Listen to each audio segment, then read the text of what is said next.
Bonjour à tout le monde, bonjour à toutes et à tous.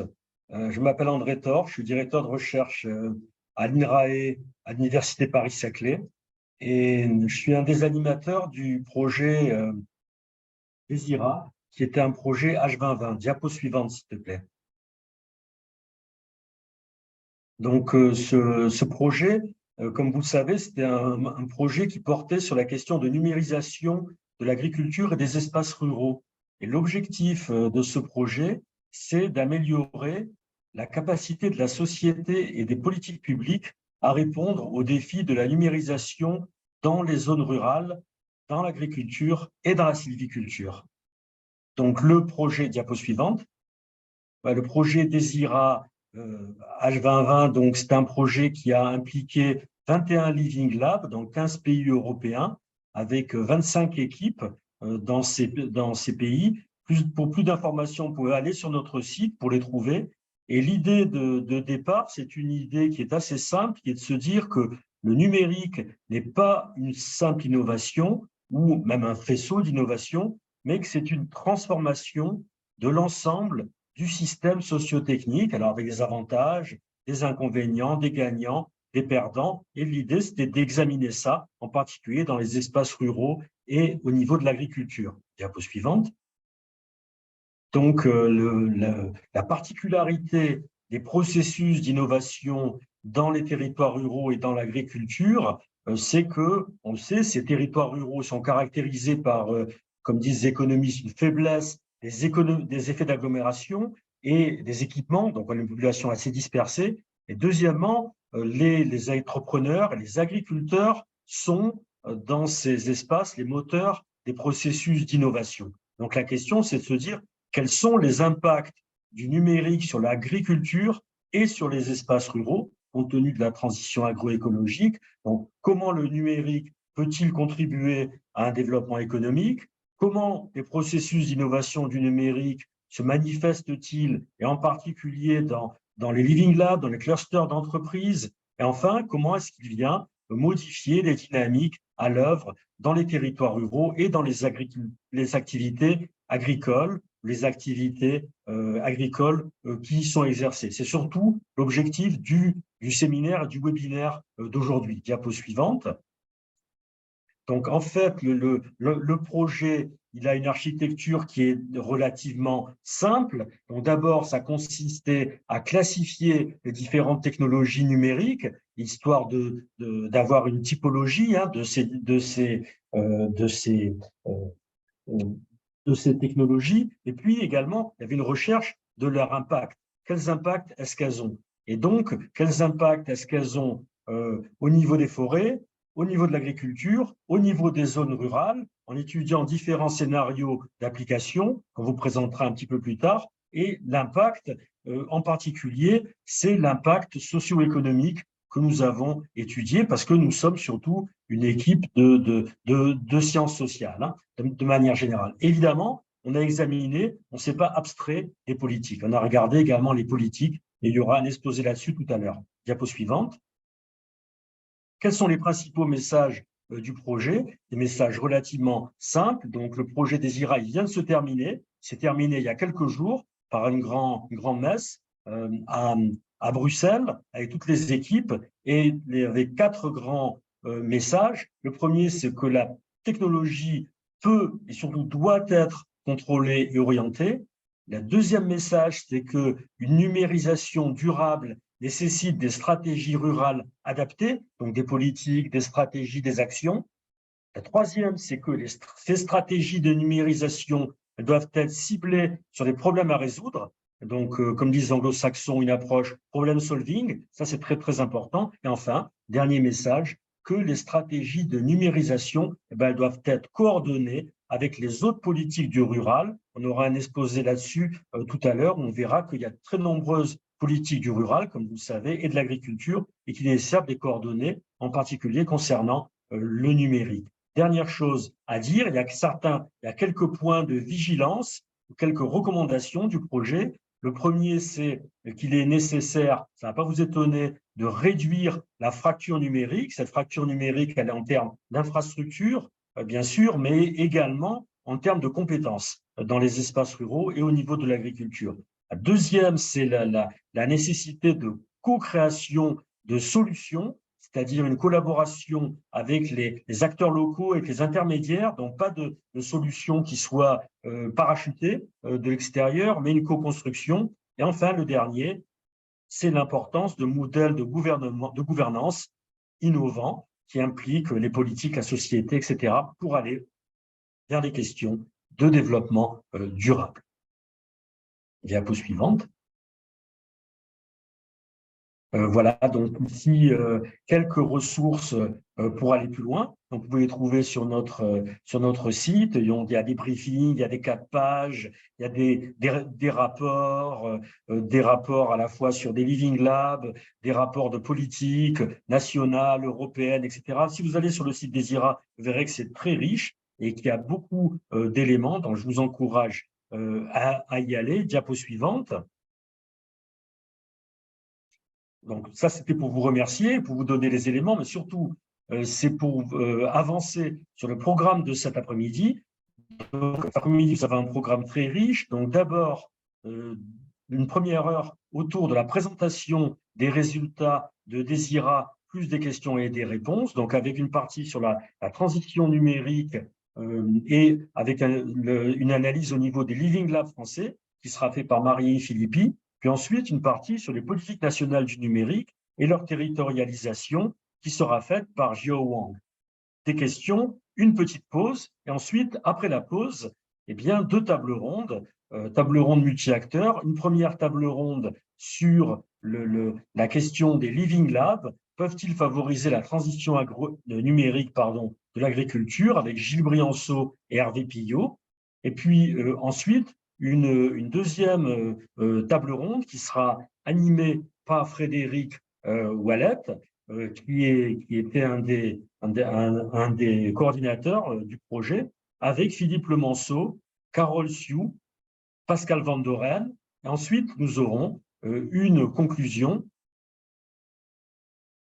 qui sera faite par Claire Rochelle Gaillard, qui est directrice de recherche INRAE, directrice scientifique adjointe d'agriculture d'INRAE et qui s'occupe du PEPR qui est porté sur les transitions numériques.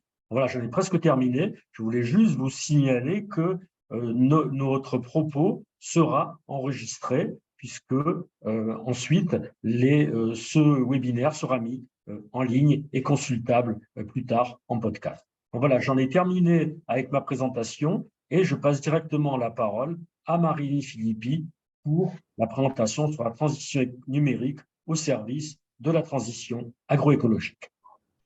Merci beaucoup André, bonjour à toutes et à tous. Vraiment ravi de ce moment d'échange et de restitution du programme H2020 Désira, puisque on a travaillé depuis 4 ans maintenant sur ce programme avec beaucoup d'équipes et beaucoup d'acteurs. Et on va vous présenter finalement les enseignements issus des Living Labs, Innova, Agronov et VGPolis Valley. Alors, comme pour la présentation, je vais dire que dans la diapo suivante, en fait, la proposition, ça va être d'abord de rappeler l'enjeu, le cadre théorique, parce que finalement, ce qu'on a construit est très particulier et donc vous verrez le dispositif de recherche participative qu'on a mis au point pour investiguer sur le terrain les les impacts du numérique. Je vous présenterai ensuite les résultats qui sont communs aux trois Living Labs et qui ont aussi été, je dirais, validés quelque part au niveau européen. Comme l'a montré André, il y avait un dispositif très, très important. Et puis, juste un bref rappel des scénarios qu'on a pu construire suite à ce travail avec les Living Labs et puis quelques conclusions, recommandations. Alors, effectivement, dans la diapo suivante, comme vous le voyez, analyser les usages du numérique dans les clusters repose sur l'idée que pour atteindre les objectifs de développement durable, eh bien, le secteur de l'agriculture, mais aussi de l'agroalimentaire, bien sûr, de la sylviculture, est essentiel. Et on s'est posé la question de savoir comment le numérique pouvait contribuer et limiter peut-être les risques aussi qui pouvaient être engendrés par un défaut de diffusion des outils et des technologies numériques. Alors, pour répondre à cette question-là, on a mobilisé un cadre théorique particulier. Pourquoi? Parce que il est avéré depuis maintenant quelques années que finalement, le numérique est déjà diffusé dans le secteur agricole et agroalimentaire. Et ça pouvait surprendre aussi d'autres acteurs, notamment des acteurs du numérique, hein, puisque quand on a travaillé avec eux. Mais effectivement, cette diffusion, elle ne va pas de la même façon et elle va être impactée finalement selon les tailles d'exploitation, les secteurs, les territoires. Et donc, on a voulu en savoir un petit peu plus sur la façon d'appréhender les freins à l'adoption, à la diffusion et surtout les leviers d'action. Et c'est la raison pour laquelle on a opté pour une théorie participative et une économie de l'innovation pour analyser les processus de diffusion, pour analyser les facteurs, les besoins, mais aussi les acteurs qui pouvaient jouer un rôle de bascule et comment en fait on pouvait accompagner cette transition numérique. Alors, compte tenu de la complexité des perturbations, en fait, on a adopté une démarche transdisciplinaire et participative. Et ça a été extrêmement important parce qu'on a associé à la fois des sciences techniques, des sciences des technologies, et puis des sciences humaines et sociales, que ce soit de l'économie, de la gestion, de façon à pouvoir appréhender les différentes dimensions et la complexité des différentes facettes de cette transition numérique, avec une hypothèse qui est qu'en fait, le numérique n'est pas une simple innovation, voire même un faisceau d'innovation, mais c'est une transformation de l'ensemble du système socio-technique.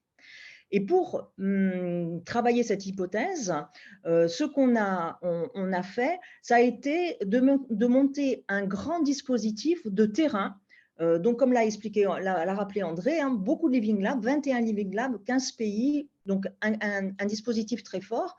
Et sur la diapo suivante, effectivement, on peut voir que notre dispositif de recherche participative, il a d'abord été co-construit avec les acteurs. C'était un élément très, très important. Et je remercie beaucoup les acteurs qui se sont impliqués, hein, que ce soit les responsables d'Innovin, d'Agronov et de VG Police Vallée, mais aussi France Cluster, qui nous ont accompagnés pour réaliser un diagnostic individualisé, c'est-à-dire co-construire finalement ensemble cette analyse, de façon à pouvoir appréhender le potentiel des territoires, des espaces ruraux, mais aussi au niveau local des filières et identifier les acteurs et les enjeux du numérique pour chaque territoire. Et donc, ce diagnostic individualisé, il a reposé sur le développement d'un schéma très simple où on a cherché à identifier les entités sociales, les acteurs, les entités cyber, les outils, les technologies du numérique, et puis les entités physiques, les animaux, les outils, et de regarder quelles étaient les interactions pour voir quelles étaient les modifications générées par les outils et les technologies numériques. Ça nous a donné lieu à identifier d'abord l'analyse du contexte et l'évaluation des besoins.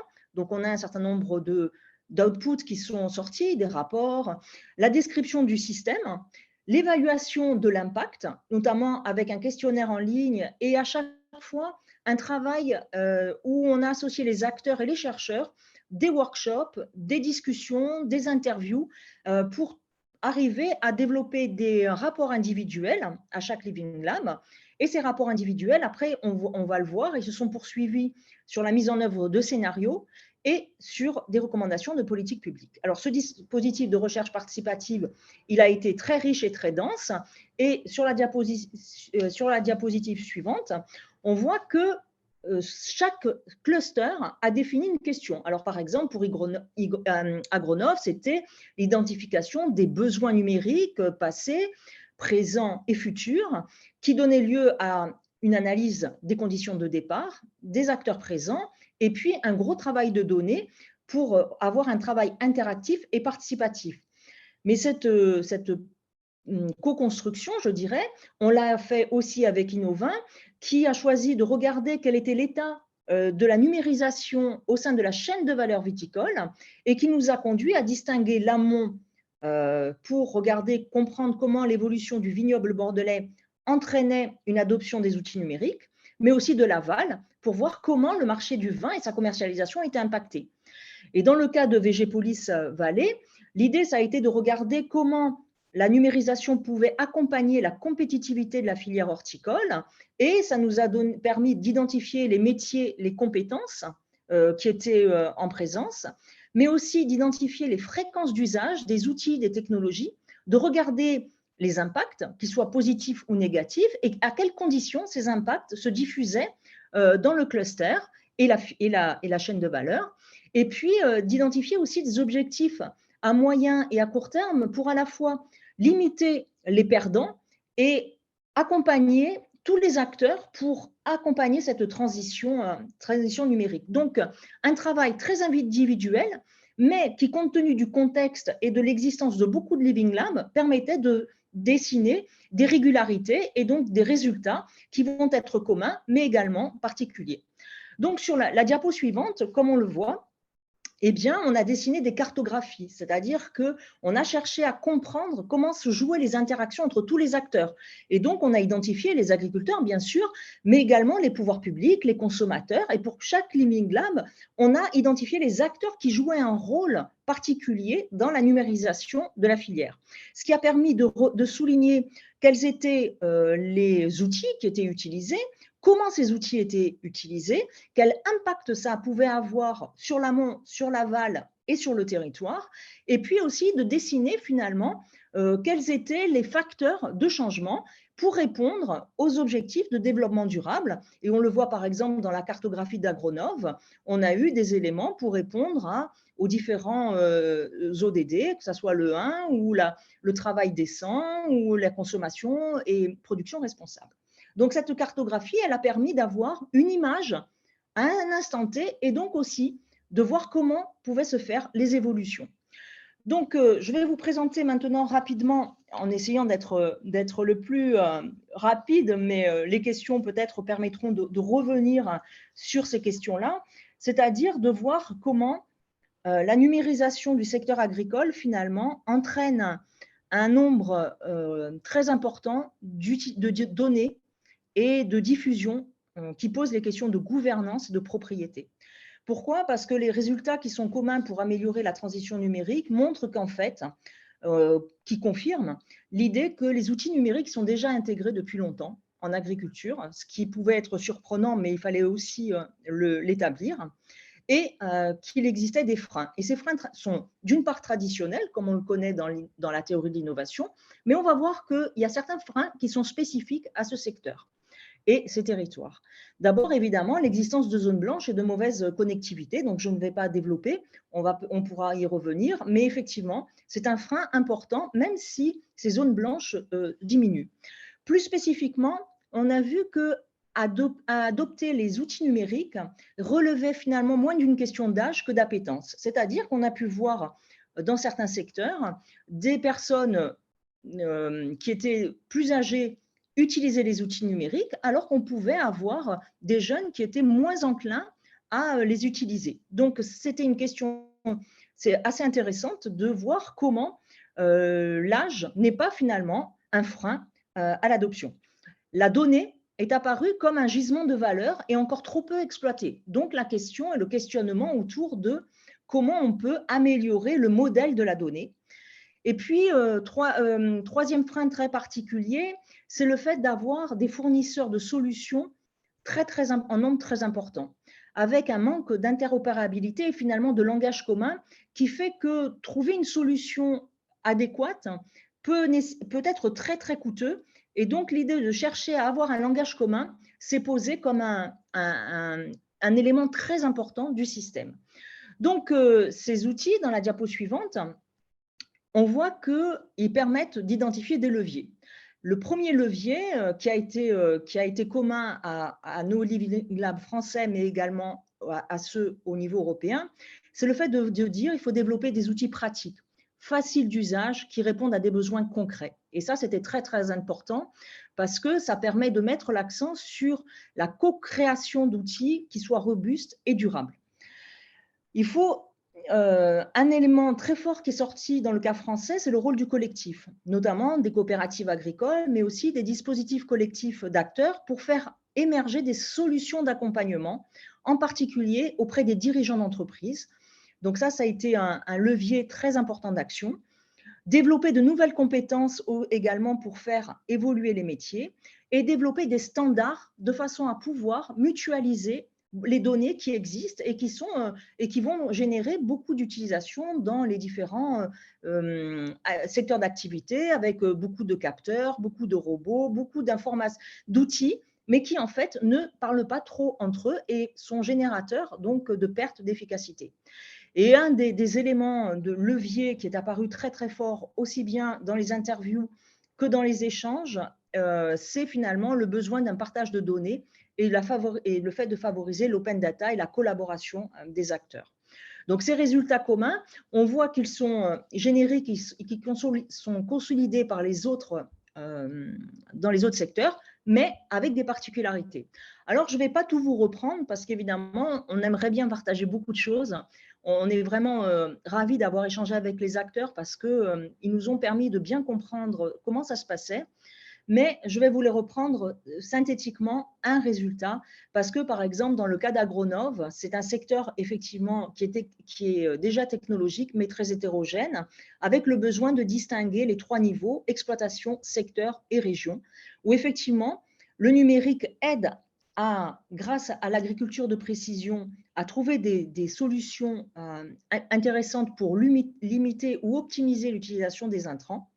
Mais en fait, une des faiblesses qui est sortie, c'est finalement l'absence de maturité et d'approche collective du partage de cette donnée, qui fait qu'en l'absence de langage commun et d'interopérabilité, on n'arrive pas à connecter les acteurs entre eux et que donc ça, c'est une difficulté qui est très importante parce qu'elle est facteur d'exclusion à terme de certains producteurs, de certains acteurs des filières. Dans la diapo suivante, un des résultats que je dirais pour VG-Police, c'est que finalement, cette numérisation de la filière, elle est très importante pour la compétitivité économique et on a une grande différence entre l'amont et l'aval. La filière végétale, c'est une filière qui est en pointe parce qu'il y a beaucoup d'outils et il y a beaucoup de technologies numériques, mais en même temps, il y a une très mauvaise connaissance de l'offre en temps réel, avec des acteurs qui ont finalement un très grand nombre de références à traiter et qui font que finalement les outils ne sont pas très bien adaptés pour ces acteurs-là et donc c'est un frein. Et pour les petits, c'est aussi une source d'exclusion très très forte. Donc la largeur et la profondeur des gammes était un élément très important pour prendre en compte les besoins des acteurs, des besoins concrets. Et puis, sur la diapo suivante, pour Innova, on va dire on se dit qu'effectivement, là encore, si l'outil du numérique est très important pour limiter les inégalités, on a un peu tendance à avoir une viticulture à 2 vitesses et que là, le manque de formation et de culture numérique risque d'accroître encore cette division, cette dispersion et risque encore de renforcer les inégalités. Donc, cet accroissement des inégalités, on le voit également au niveau de l'aval, notamment avec le développement du e-commerce et de l'expertise aussi des consommateurs avec les applications mobiles qui font qu'un consommateur peut rentrer directement et jouer directement un rôle très important au niveau de la demande. Donc, ces différentes forces, faiblesses sont aussi des opportunités, des menaces qui permettent de souligner le besoin d'accompagnement très, très important de tous les acteurs dans les territoires, à la fois parce que ça va permettre d'améliorer la gestion des entreprises, mais également la dynamique collective au niveau des chaînes de valeur. Et puis, dans la diapo suivante, on a choisi aussi de finalement terminer… Il termine, Marilyn, bientôt là. C'est ça. Donc, de terminer finalement notre analyse par quelque chose d'un peu prospectif. Sur la base de ce travail de diagnostic personnalisé, on a dessiné des scénarios en faisant soit un scénario utopique, soit un dystopique, et puis entre les deux, qu'est-ce qui peut se passer? Alors, ça nous a permis d'affiner les facteurs de changement. Par exemple, dans le domaine social, la démographie de la population en viticulture joue un rôle très fort. De même que la demande pour une agriculture plus écologique. Le fait de souligner le besoin d'avoir des solutions pour gérer les événements climatiques extrêmes ou bien la neutralité carbone, et donc renvoie aussi au rôle des politiques publiques dans l'adoption des nouvelles technologies. Et donc, dans les scénarios qu'on a mis en évidence, on a regardé comment se combinaient finalement les nouvelles technologies numériques avec les impacts socio-économiques, environnementaux et positifs. Et puis, on a identifié les risques et ça permet aux acteurs finalement d'avoir des recommandations non seulement pour les stratégies collectives, mais également pour les politiques publiques. Et c'est une façon aussi de passer la main à Jao pour les questions de recommandations. Donc, si je dirais en synthèse dans notre slide de conclusion, quelques recommandations. Ce qui est ressorti, c'est qu'effectivement, le numérique est une opportunité, à la fois pour l'aide à la gestion de l'exploitation, réduire la pénibilité, améliorer les conditions de travail, mais aussi la durabilité. On le voit sur la réduction de l'eau, des intrants dans Végépolis, et puis d'accès au marché. Ça, c'est vraiment des opportunités fortes. Seulement, il y a des défis. La fracture numérique, l'accroissement des inégalités et l'hétérogénéité des exploitations. Ça pose problème. Et ça indique aussi quels sont les leviers à actionner pour réduire ces inégalités. Le management de la donnée est une question essentielle. Je pense qu'on y reviendra dans la table ronde avec Hervé Pillot et Gilles Brianceau. Et donc, on a des éléments de basculement. Le développement de l'agriculture de précision, les besoins en intelligence artificielle qui sont encore trop peu exploités, les blockchains et un certain nombre d'outils de technologie pour accélérer la numérisation. Alors, en termes de recommandations, et je terminerai sur ces éléments-là, bien sûr, il faut, comme l'a dit André, faire attention aux infrastructures, accompagner les compétences, mais il faut aussi co-créer des solutions. Et donc, c'est très important de pouvoir partir de diagnostics personnalisés sur le terrain pour trouver des solutions concrètes, des solutions qui ne sont pas forcément toujours très coûteuses, mais qui peuvent être aussi robustes. Avoir des modèles de gouvernance innovants pour aller vers les ODD, et puis encourager le développement à l'adoption des technologies afin de permettre une amélioration de la durabilité des systèmes agricoles et agroécologiques et encourager les innovations ouvertes en agriculture. Donc, ces recommandations et ces points de vigilance, je terminerai sur le partage de la donnée et leur sécurité. Ça a été des enjeux qu'on a retrouvés au niveau européen de manière très, très forte et qui a fait que finalement, le cas français a très, très bien illustré les difficultés et en même temps les sources d'action. Voilà, je vous remercie beaucoup. Je remercie beaucoup les acteurs et les partenaires qui nous ont accompagnés tout au long de ce travail d'analyse. Merci. Merci beaucoup, Marilyn. Et donc, on passe directement à la deuxième présentation avec Jiao Wang. Bonjour à tout le monde. Je m'enchaîne donc sur la présentation de notre résultat des politiques nationales du numérique et aussi leur territorialisation en milieu rural en France. Donc, je vais présenter le contexte, nos objectifs, les méthodes et après les résultats et aussi quelques discussions et conclusions. Donc, dans le cadre de l'agenda numérique de l'Union européenne et aussi celui de la France, on a vu une tendance vers une numérisation inclusive, c'est-à-dire par rapport à l'avancée de technologies numériques, l'Union européenne et la France, on a souligné que le fait que tout le monde puisse bénéficier du progrès du numérique.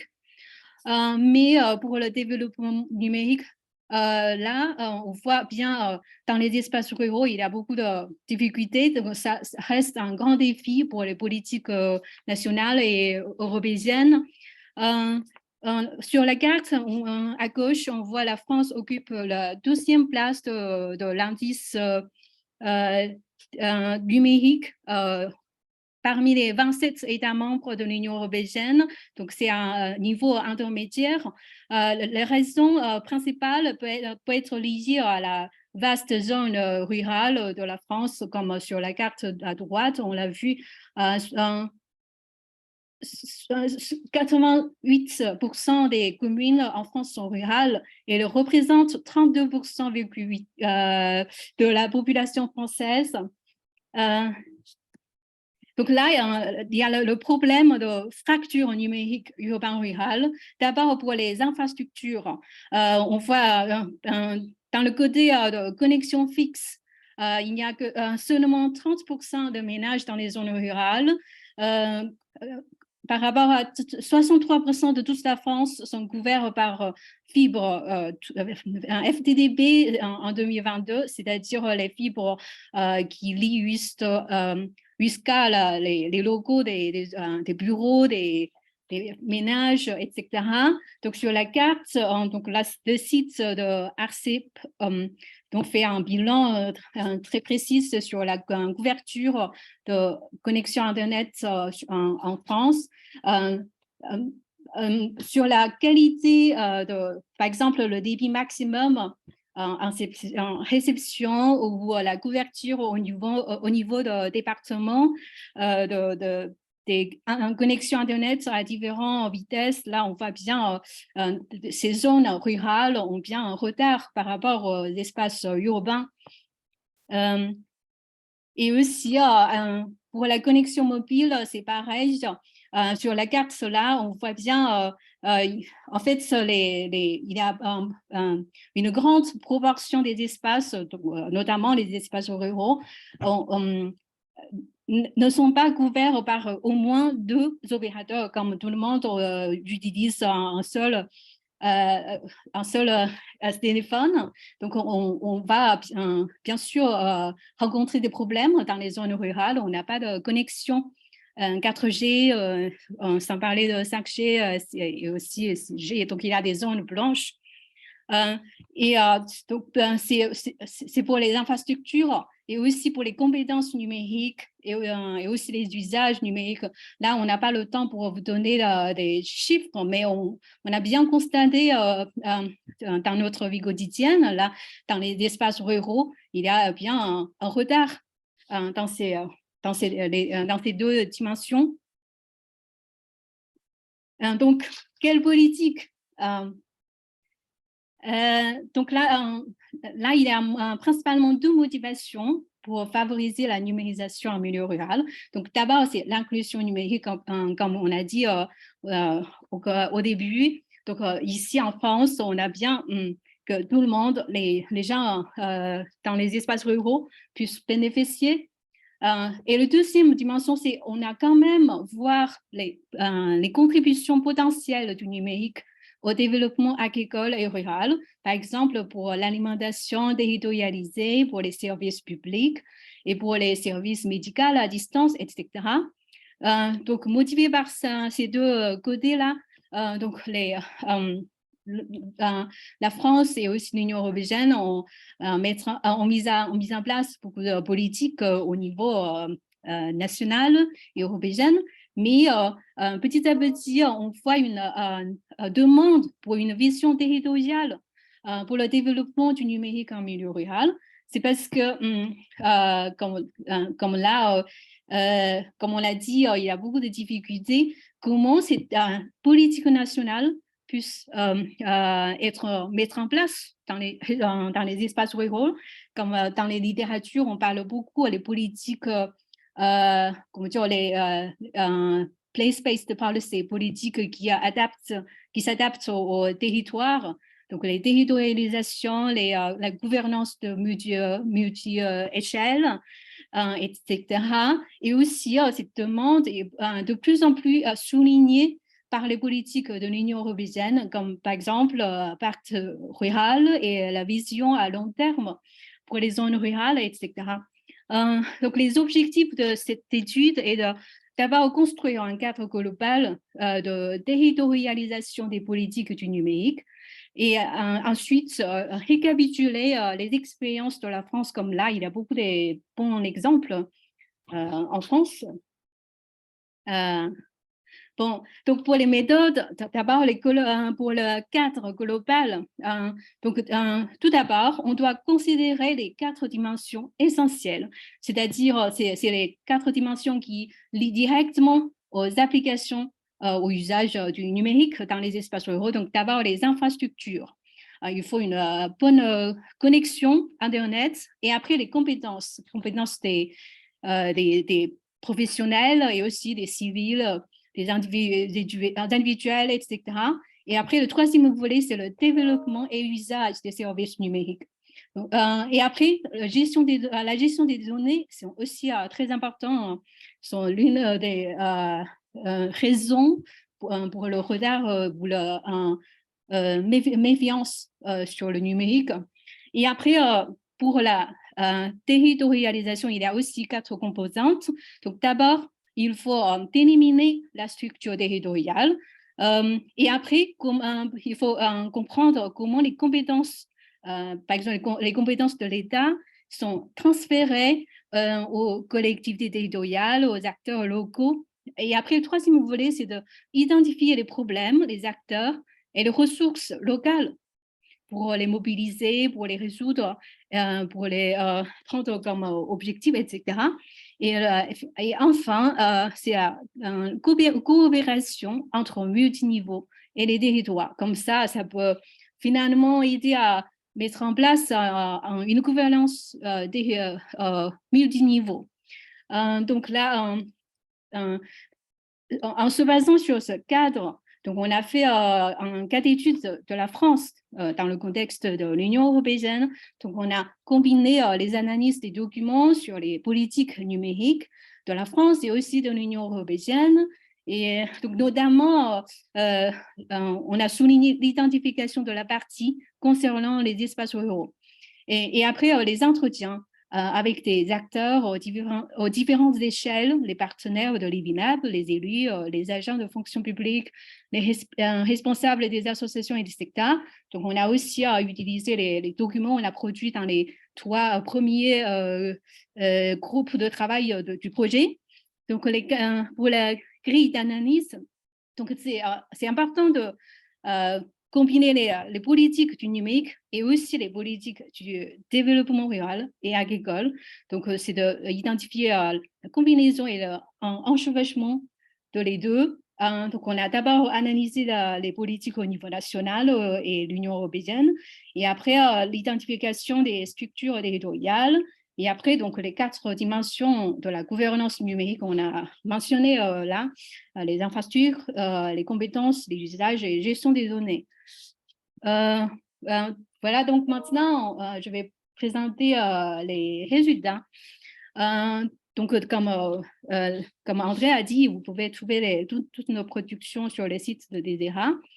Donc, d'abord, pour les politiques au niveau de l'Union européenne, donc j'ai identifié 3 politiques principales qui sont concernées. Donc, d'abord, l'agenda numérique et dessin numérique de l'Europe. Donc, on voit bien leurs objectifs pour une inclusion, 100% gigabit pour tous, 100% de services publics en ligne, etc. Et après, le deuxième volet, c'est la politique de cohésion. Là, donc ça, c'est pour l'équilibre dans le développement de différentes régions, différentes zones. Et on voit bien la thématique du numérique en milieu rural occupe une place marginale. Comme les chiffres là montrent, ça compte juste peut-être 3% dans les programmes sur les zones rurales ou dans les programmes sur le développement de technologies numériques. Et après, le troisième politique, donc c'est la politique agricole commune. Donc le deuxième le premier et le deuxième pilier sont concernés par ça. Mais là, donc c'est aussi, c'est pareil, une petite proportion sont sur les numériques dans ces projets. Mais dans la prochaine génération, il y a un indicateur de résultats Digitalizing Agriculture. Donc, la part des exploitations agricoles bénéficiant d'un soutien à la technologie agricole numérique via la PAC est concernée comme un indicateur de succès de la politique. Donc, ça veut dire le numérique est désormais pris en compte comme un outil pour contribuer aux d'autres objectifs de PAC, comme la biodiversité, environnement et inclusion sociale, etc. Donc, le degré de numérisation des espaces ruraux ou de l'agriculture est pris en compte soit comme le but lui-même, comme un indicateur lui-même, et soit pour la valeur du numérique à d'autres objectifs. Et après, en France, donc c'est pareil, il y a un agenda numérique national vers une numérisation inclusive. Donc la France est le premier État membre UE avec un plan national pour le numérique. Il y a plusieurs programmes nationaux consécutifs sur ça. Et après, si on voit les politiques de cohésion et politiques agriculture commune, dont le programme pour le développement agricole et rural. Donc, si on combine, en fait, en France, je trouve qu'il y a une combinaison entre les deux et finalement, c'est le résultat, c'est il y a deux volets. Donc, il y a d'abord le programme territoire et ruralité, donc l'agenda rural. Et après, l'autre dimension, c'est agriculture et numérique. Donc, ces deux sont maintenant devenues deux dimensions importantes dans ces politiques sur la numérisation des espaces ruraux. Donc, il y a quelques exemples pour montrer ça. Par exemple, il y a un thème prioritaire dans le PNDAR, donc la mobilisation du numérique en agriculture. Et après, il y a quelques mesures dans l'agenda rural pour favoriser l'accès aux services et solutions numériques. Et dans les projets ruraux des fonds européens, aussi, il y a quelques projets sur le numérique. Donc, concrètement, il y a plusieurs programmes opérationnels. Donc, d'abord sur les infrastructures, donc la France très haut débit et France très haut débit mobile. Et après, compétences, donc maintenant, c'est notamment le programme Société numérique pour préparer tous les Français aux nouvelles compétences et aux nouveaux métiers offerts par le numérique. Et quant à usage, donc là, on peut distinguer deux grandes catégories. D'abord, sur la e-administration ou service public. Donc, il y a d'abord le programme Découvre pour la transformation numérique des services publics. Et après, le programme Société numérique, c'est plutôt des soutiens aux collectivités territoriales dans leur développement des services numériques. Et après, pour les entreprises, donc, il y a le programme French Tech, et il y a aussi des financements des fonds européens. Et il y a aussi dans le PAC, il y a le soutien aux agriculteurs qui utilisent des technologies numériques.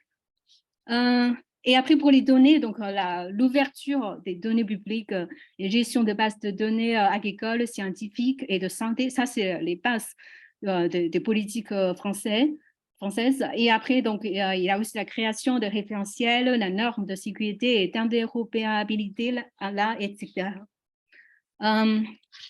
Et après, donc, sur comment ces politiques nationales sont appliquées dans les territoires. Donc, pour la territorialisation, il faut d'abord identifier la structure territoriale. Donc, cette carte montre bien qu'en France, donc, il existe des réseaux multi-acteurs pour une gouvernance multiniveau. Donc, d'abord, la base, ce sont les collectivités territoriales. Eux, ils ont des compétences cartées, compétences, comment dire, données par la loi. Donc, c'est par exemple le développement des infrastructures ou la culture ou l'éducation ou l'alimentation, etc. Donc, chacun, ils ont ça et ils mobilisent des solutions numériques pour servir de leurs propres objectifs. Et après, on va aussi, il y a les acteurs locaux, il y a différentes associations, des PME, des coopératives, des citoyens qui sont là pour aider les collectivités territoriales.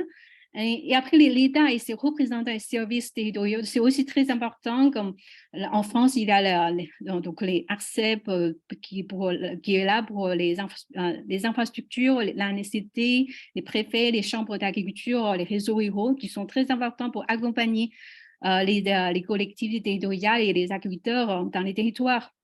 Et après, donc, l'autre volet, c'est la gestion des fonds l'Union européenne par les régions. C'est aussi une façon très importante pour la territorialisation des politiques. Donc là, ils peuvent mobiliser des financements, des différentes ressources, donc financement, expertise, outils, main-d'œuvre et aussi des plateformes, etc. Donc, concrètement, pour les 4 dimensions des politiques, là, on voit bien, donc on peut distinguer 2 grandes catégories. Donc, d'abord, il y a une gouvernance top-down, donc c'est notamment sur les infrastructures numériques. Donc, il y a les ARCEP et les opérateurs, les collectivités territoriales. Donc, ils sont là, ils travaillent ensemble pour trouver des solutions au dysfonctionnement du marché. Donc maintenant, c'est les départements qui s'occupent de réaliser un schéma directeur territorial d'aménagement numérique. Et donc là, il y a des programmes pour identifier des zones blanches. Maintenant, l'identification s'est faite sur l'échelle de départements et de communes. Donc, la question montre que est-ce que c'est utile de développer des réseaux alternatifs pour compléter les réseaux les réseaux traditionnels.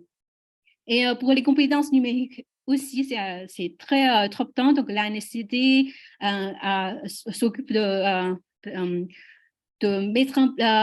mettre en place des programmes conseillers numériques, le pass numérique, les hubs territoriaux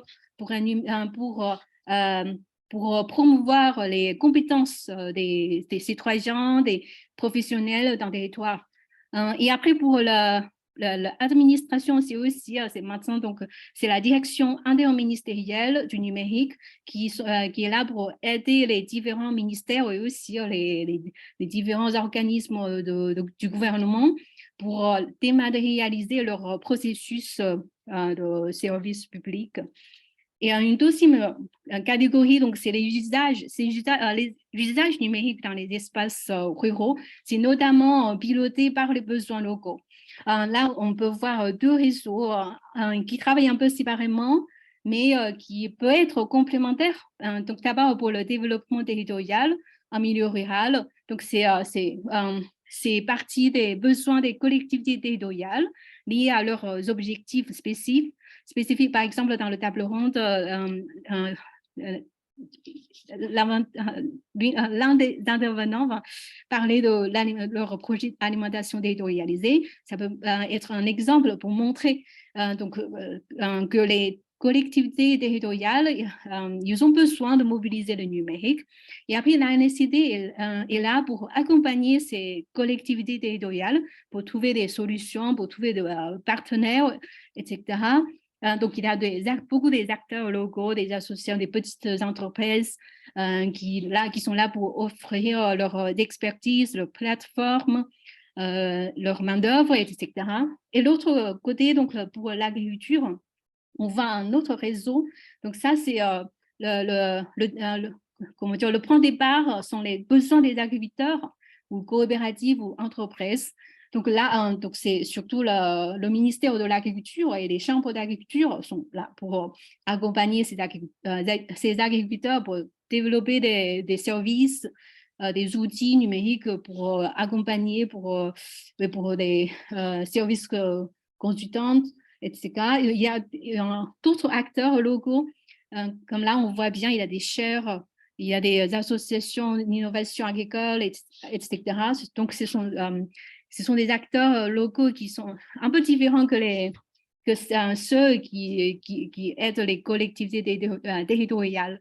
Donc, dans les entretiens, j'ai entendu parler que les 2 réseaux maintenant travaillent pas beaucoup, mais ils ont peut-être un besoin pour des coopérations futures. Voilà, donc pour la conclusion, donc, c'est que la numérisation en milieu rural a occupé une place marginale dans les politiques du numérique et dans les politiques de développement rural. Et elle prend une place plus importante dans les prochaines générations de ces politiques. Donc, toutes ces prochaines générations de l'agenda numérique de l'Europe, PAC, et politiques de cohésion, etc.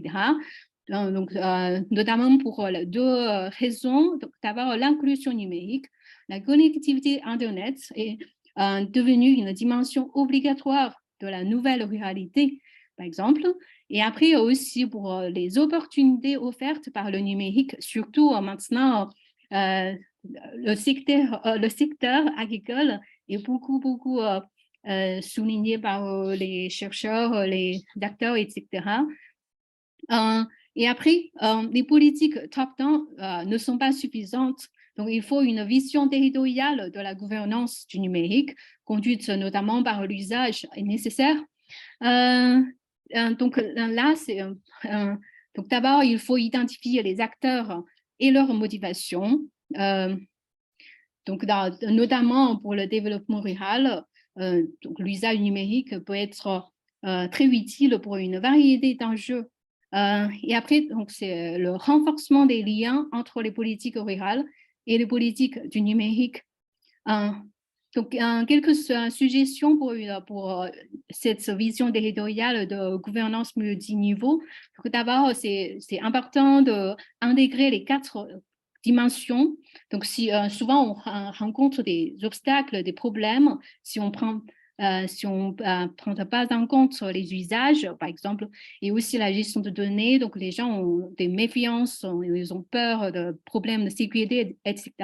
Donc, il faut vraiment bien prendre en compte les 4 dimensions. Et après, c'est l'intégration de l'aménagement de l'agriculture et du développement rural, comme maintenant des projets comme alimentation territorialisée, gouvernance de paysages agricoles, etc., des sujets donc, qui demandent la coopération entre ces 2 réseaux.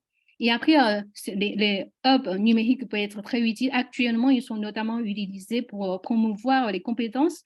Et dans le futur, ils peuvent être aussi utilisés pour mettre en place des usages, promouvoir des usages numériques. Et à part de ça, comment dire, pour améliorer leur réseau infrastructure et compétences, etc. Voilà, donc c'est ma présentation sur les politiques. Merci.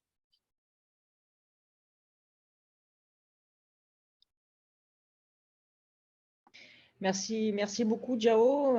Merci pour cette présentation. On a des questions dans le chat, donc on va essayer de prendre quelques minutes pour y répondre.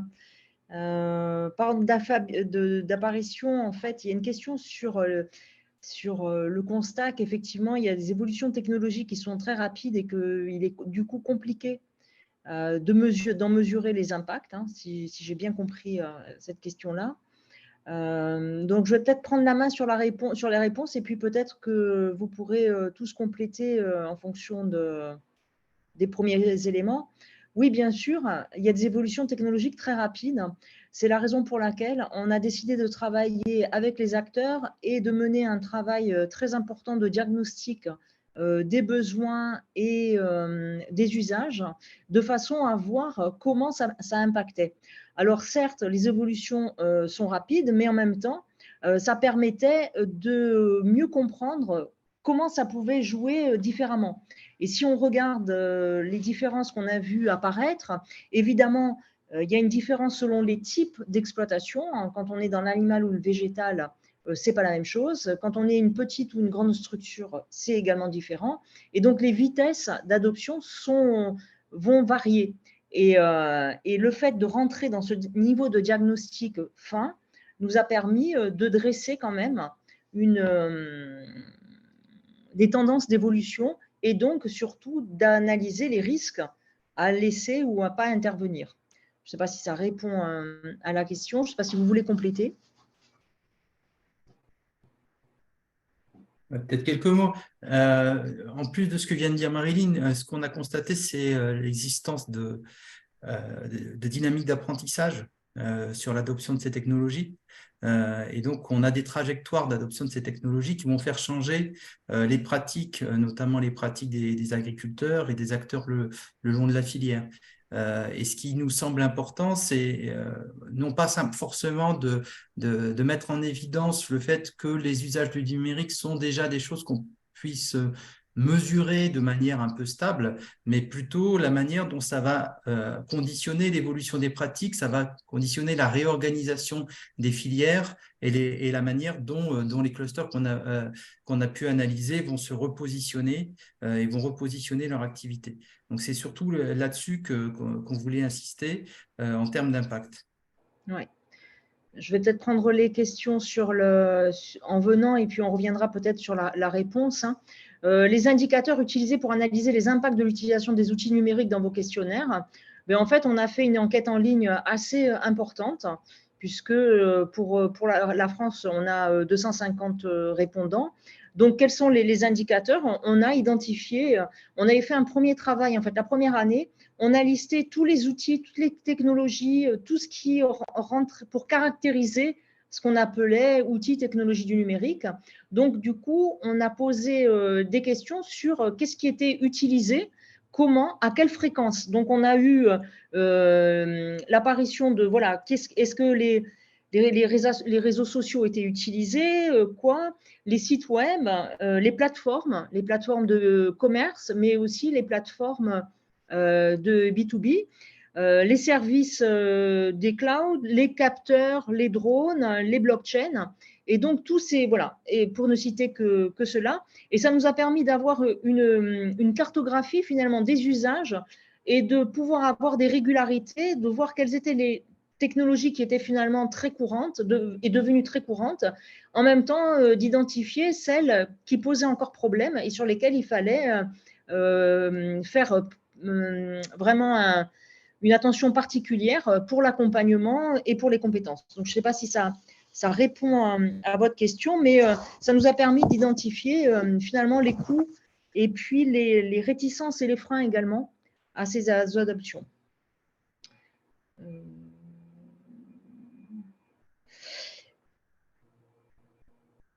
Est-ce que vous avez aperçu une inflexion quant aux pratiques ou simplement à l'appropriation des numériques lors de la phase Covid, qu'il s'agisse du Living Lab ou des politiques publiques? Quelqu'un prend la réponse ou prend la question? Oui, vas-y André. Le métro? Oui. Non, vas-y Marilyn, je te disais que tu pouvais y répondre toi en fait, c'est ça. Ah, ok, d'accord. Désolé. Hein. Non. Oui, ben, effectivement, c'est une bonne question parce que on a été nous-mêmes impactés par la Covid durant la réalisation du projet. Et on a pu voir qu'effectivement, il y avait un basculement très fort pour une incitation, ne serait-ce que par exemple les plateformes, l'apparition de plateformes de vente pour mettre en connexion directe producteurs et consommateurs. Et on les a vus apparaître, ces plateformes, mais on les a vus aussi disparaître quand les restrictions Covid se sont arrêtées. Et donc, on s'est posé la question de savoir si c'était qu'est-ce qui expliquait qu'elles avaient disparu et qu'est-ce qui expliquait aussi que certaines pratiques restaient en activité. Et donc, ce qui a été souligné, c'est que finalement, pour accompagner le maintien de ces pratiques et l'usage de ces plateformes, eh bien, il fallait à la fois des moyens humains, mais un bon accompagnement et d'où la nécessité d'avoir un collectif qui porte. Donc, très souvent, par exemple, dans VG Police, on a mis en évidence le rôle des coopératives pour accompagner les agriculteurs à cet accès du numérique. Et puis, dans d'autres cas, on a vu apparaître des pure players, c'est-à-dire des vendeurs de solutions uniquement en ligne. Et donc ça, par contre, c'est resté avec des risques et des craintes de voir des gros acteurs arriver et capter les parts de marché. Voilà. Je ne sais pas si ça répond à la question. J'essaye de faire vite en fonction de… On n'a pas beaucoup de temps, mais de prendre aussi. Mais on pourra, de toute façon, vous pouvez nous contacter. On pourra vous donner plus d'éléments puisqu'on a le détail. On a pas mal de détails. Suite à la revue de la littérature, j'ai remarqué de fortes relations entre plusieurs variables que j'ai regroupées dans un modèle qui commence par l'application de la technologie en agriculture et se termine par le développement durable. Je Je ne suis pas persuadée d'avoir bien compris la question, mais par contre, on peut échanger après le séminaire si vous le souhaitez pour mieux comprendre votre question. Est-ce que j'ai oublié quelque chose?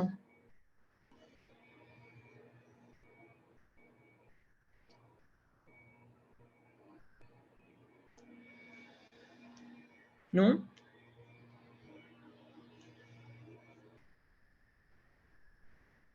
Est-ce qu'il y a d'autres questions?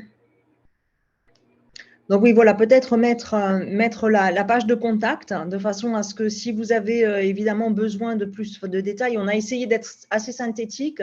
Il y a eu beaucoup de résultats, mais on a produit des rapports, on a produit des notes, donc on vous les met à disposition très volontiers. Et n'hésitez pas à nous contacter pour avoir plus d'informations. Si vous n'avez rien à rajouter, est-ce qu'on fait la pause à ce moment-là? Est-ce que je peux ajouter juste un point sur la question Covid et les politiques publiques? Je trouve que cette époque Covid a, dans certains niveaux, comment dire, a aidé la mise en place des politiques de dématérialisation, par exemple. On voit bien les gens, ils sont favorables, c'est parce que c'est quand même utile. Ou d'un autre côté, ils n'ont pas de choix. Donc maintenant, on voit beaucoup de processus administratifs passent en ligne. Donc je vois donc ces côtés-là. Ok. Merci beaucoup, Jao.